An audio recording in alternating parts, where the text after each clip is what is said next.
Hey everybody, we are in our second week of this little mini series I'm working through called Puzzling Parables. Okay, so right now we're going to be talking about a parable that I have read hundreds of times in my life, and honestly, for the most part, I really have not had a clue what it's talking about. And so I've been digging into this for the past couple days, and I'm just super excited to read this with you and just share a couple thoughts. I'm not going to take a lot of your time, but I hope you guys are able to glean some wisdom from this. It's a really good one. So this is the parable of the unjust steward. Okay, it's a super weird one, but just bear with me. It's in Luke chapter 16, verses 1 through 8. We're just going to go ahead and read it, and I'm going to chat about it, all right? So we're going to be starting in verse 1. This is Luke 16, okay? There was a rich man who had a steward, and charges were brought to him that he was wasting his goods. And he called him and said to him, "What is this I hear about you? Turn in the account of your stewardship, for you can no longer be a steward." And the steward said to himself, "What shall I do? Because my master is taking my stewardship away from me. I'm not strong enough to dig, and I'm ashamed to beg. I know what I'll do, so that when I'm put out of the stewardship, they may receive me into their own houses." So, summoning his master's debtors, one by one, he said to the first, "How much do you owe my master?" And he said, 100 measures of oil. And the steward said to him, "Quickly, take your bill and sit down and write out 50. And then he said to another, "How much do you owe my master?" And he said to him, 100 measures of wheat. And he said to him, "Take your bill and write 80. Then the master commended the dishonored steward for his prudence or his shrewdness. For the sons of this age are wiser in their own generation than the sons of the light." Oh my goodness. So I just read the parable to you, and you're probably sitting there thinking to yourself, wow, that was really short. And I have absolutely no clue what any of that was talking about. And honestly, it's totally okay, because I have been in the same boat in a million times before with this story and with so many other stories in the Bible. And guys, I still just day in and day out, sometimes I read scripture and I'm like, holy cow, what is going on? I have no idea what any of this means. And so guys, I'm just going to hit on a couple big parts of this story, and we're just going to talk about it. And then I just have two little takeaways that you can glean from this story, and hopefully apply that to your week. So the first thing I want to talk about is this rich man. Okay, he's this rich man or the master, and he has this employee who is the steward, right? And in this story, one of the things that I think we can deduce is that the master or the rich man is actually like he's a righteous guy. He's a good guy. In these stories, in these parables that Jesus tells, almost every single time, without fail, in all of these stories, there's at least one evil person and one good person. That's just kind of the way that these stories work out, right? And you can always know, there's always these little hints in this story that will tell you this. And we could dig into this, but that's another sermon for another day. And so you have this righteous master, this righteous rich man, and he's well respected in the community.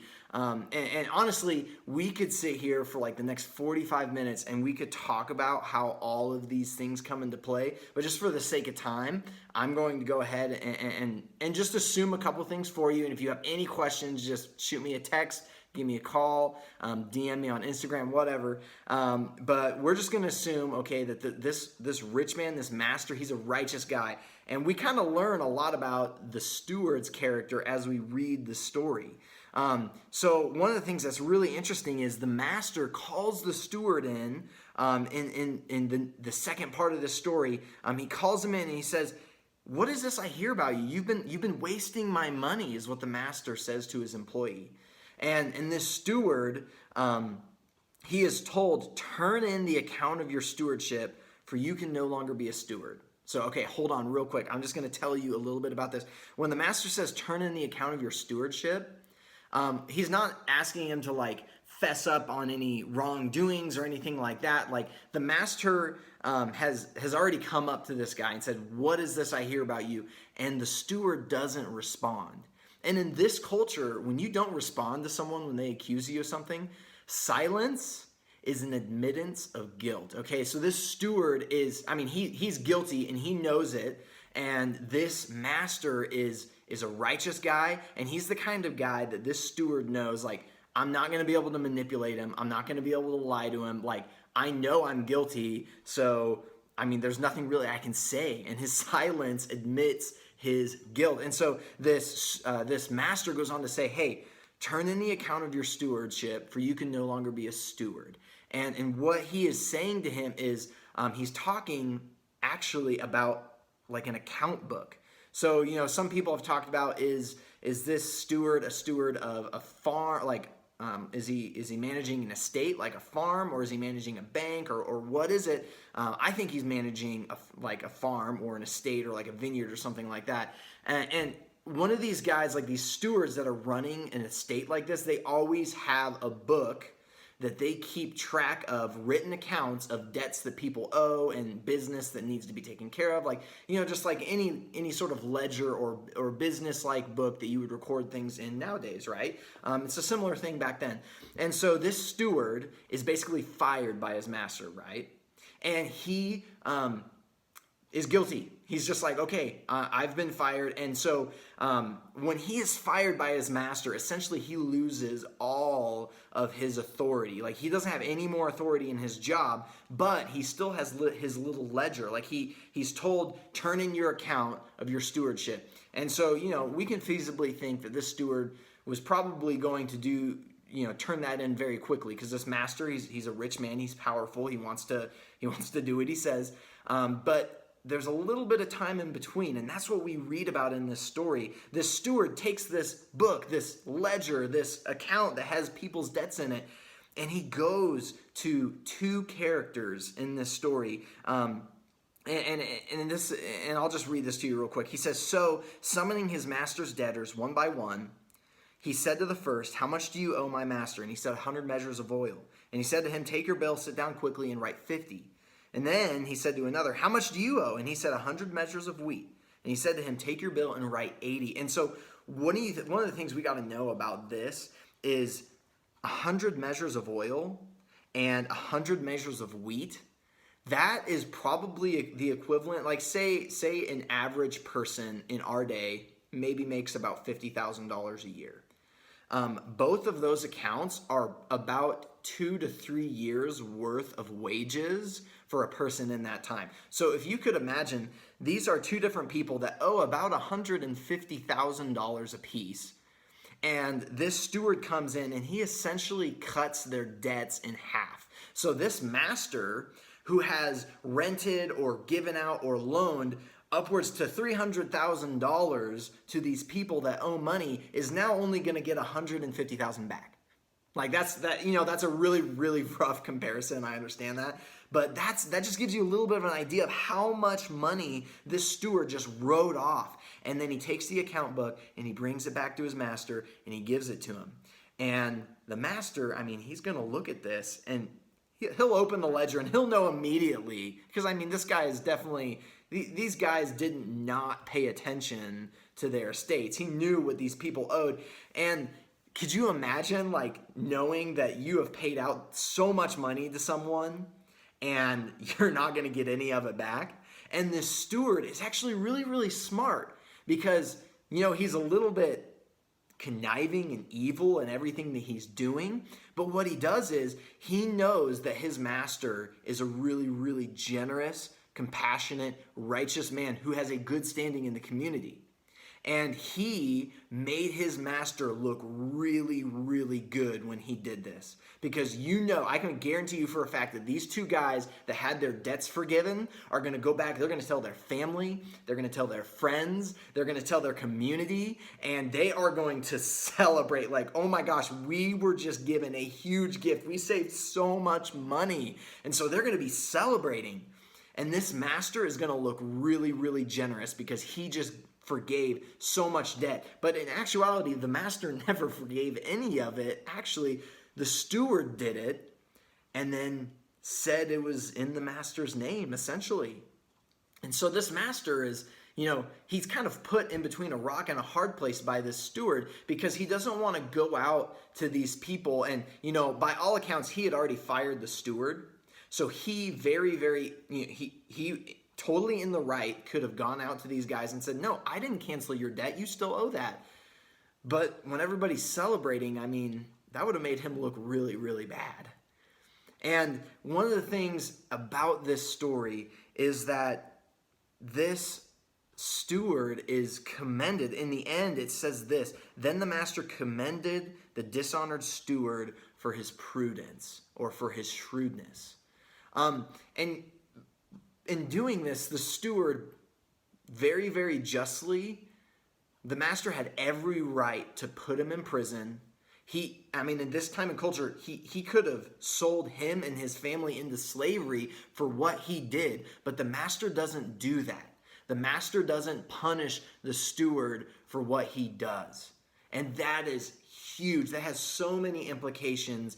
But right now, what I want to do is I just want to talk to you about two, okay? And the first one is this master really represents a lot of what the nature of God is and what the nature of God looks like. I mean, in the end, the master had every right to punish the steward. He could have thrown him in jail, sold him, done anything. But the thing is, he doesn't do that, even though he lost so much money because of what this steward did.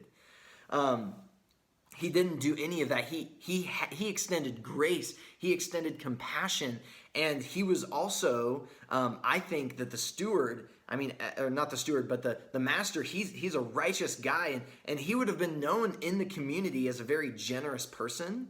And so he's not going to be given the reputation as a generous guy because of what the steward did. He already had that reputation, but this reputation of generosity is going to be even more bolstered, because the master, instead of punishing the steward, extends grace. And instead of making these guys pay their debts, he is generous and he lets them have their debts forgiven.